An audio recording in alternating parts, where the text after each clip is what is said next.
اللہ کے پیارے نبی علیہ الصلاۃ والسلام بحیثیت شوہر ازواج مطہرات کی تعریف فرماتے تھے، اور یہ تعریف انسان کی کمزوری ہے اور بالخصوص عورت کی کمزوری ہے،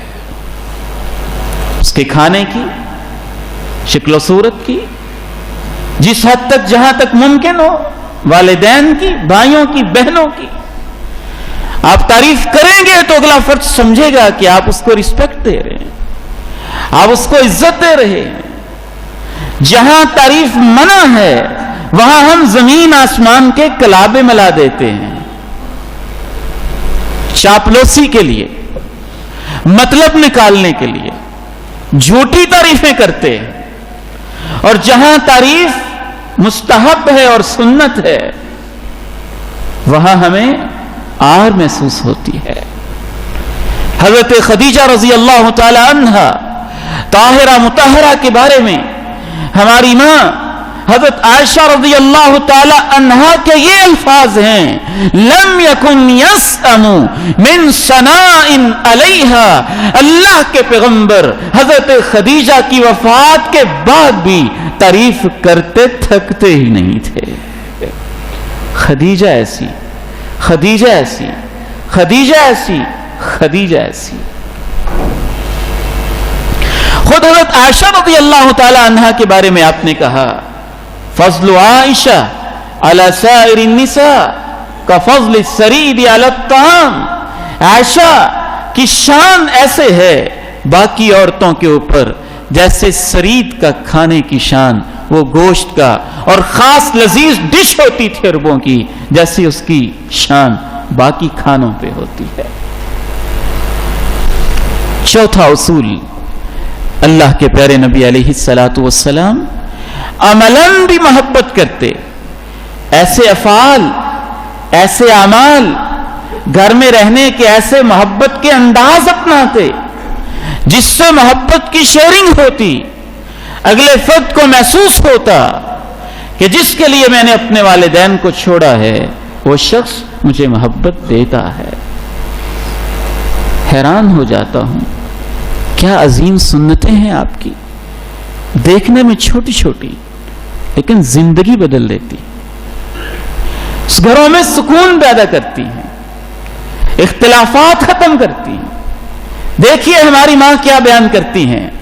حضرت عائشہ رضی اللہ تعالی عنہا فرماتی ہیں کہ اللہ کے پیارے نبی علیہ الصلاۃ والسلام برتن میں پانی پیتے، پہلے پانی میں پیتی اور جو بچ جاتا کبھی اللہ کے پیارے نبی وہ پانی پیتے اور پانی پینے کا انداز یہ ہوتا، یضع فمہ علی فیہ، جہاں اس برتن میں میں نے اپنے ہونٹ اور منہ رکھ کے پانی پیا ہوتا وہیں پہ اپنے ہونٹ مبارک رکھ کر پانی پیتے۔ وَكُنْتُ أَتَعَرَّقُ الْعَرَقَ، کبھی میں گوشت کھا رہی ہوتی، ہڈی کے اوپر گوشت لگا ہوتا، میں اس گوشت کو نوچ کے کھاتی، اللہ کے پیغمبر ساتھ تشریف فرما ہوتے اور وہی گوشت کی بوٹی ہماری ماں سے پکڑتے اور جہاں سے آپ نے کھایا ہوتا وہیں سے اللہ کے پیغمبر تناول فرماتے۔ کبھی گود کے اندر سر رکھتے، صحیح بخاری میں آپ فرماتی ہیں کہ ہر ایک دفعہ گم ہو جاتا ہے، اللہ کے پیغمبر سفر میں ہیں، صحابہ انتظار میں ہیں، اور اس روایت میں حضرت عائشہ صدیقہ رضی اللہ تعالی عنہ فرماتی ہیں کہ آپ کا سر میری گود میں تھا، اور حضرت عائشہ رضی اللہ تعالی عنہ بڑے فخر کے ساتھ اپنے لیے سب سے بڑا اعزاز سمجھتی ہیں کہ اللہ کے پیارے پیغمبر کے حوالے سے مجھے اللہ نے یہ شان دی ہے کہ آپ کی جب وفات ہوئی تو میرے گھر میں ہوئی اور اس دن میں ہوئی جو میری باری والا دن تھا۔ مزید فرماتی ہیں جمع اللہ بین ریکی و ریکی،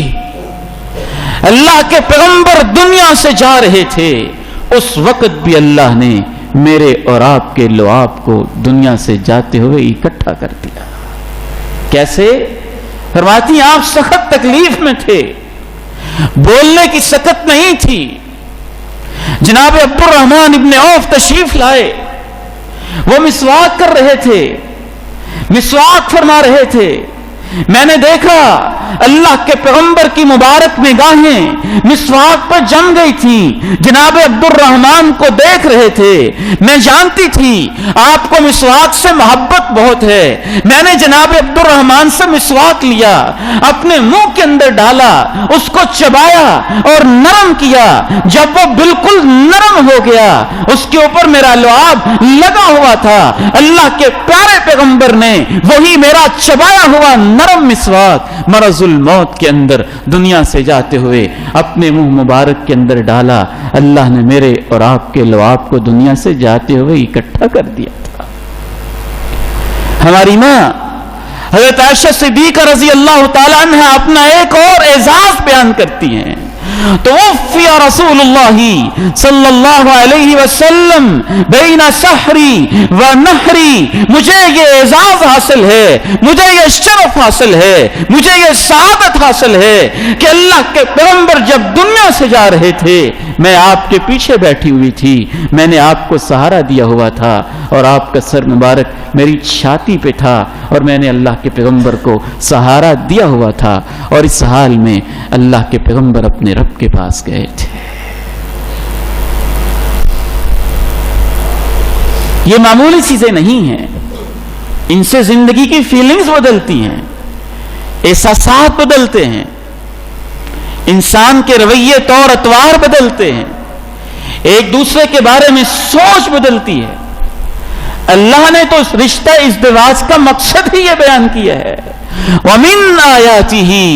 أَنْ خَلَقَ لَكُم مِّنْ أَنفُسِكُمْ أَزْوَاجًا، یہ اللہ کی نشانیوں میں سے ایک نشانی ہے کہ اس نے تمہاری ہی جنسوں میں سے تمہارے لیے بیویاں پیدا کی ہیں، لِتَسْكُنُوا إِلَيْهَا، تاکہ تمہیں ان کے پاس راحت ملے، اطمینان ملے، فراغت ملے۔ وَجَعَلَ بَيْنَكُمْ مَوَدَّةً وَرَحْمَةً، اور اس نے اس رشتے کے اندر مودت بھی رکھی ہے، رحمت بھی رکھی ہے۔ إِنَّ فِي ذَلِكَ لَآيَاتٍ لِقَوْمٍ يَتَفَكَّرُونَ، اس میں نشانیاں ہیں ان لوگوں کے لیے جو غور و فکر کرتے ہیں۔ اللہ تعالیٰ سے دعا ہے کہ اللہ تعالیٰ ہمیں اپنے گھروں میں اس خوش اخلاقی کو اور اللہ کے پیغمبر کی ان سنتوں کو جاری و ساری کرنے کی توفیق نصیب فرمائے۔ ہمارے اختلافات، گھروں کی بے چینیاں، لڑائیاں اور جھگڑے، اللہ تعالیٰ ان کا خاتمہ فرمائے۔ وآخر دعوانا ان الحمد للہ رب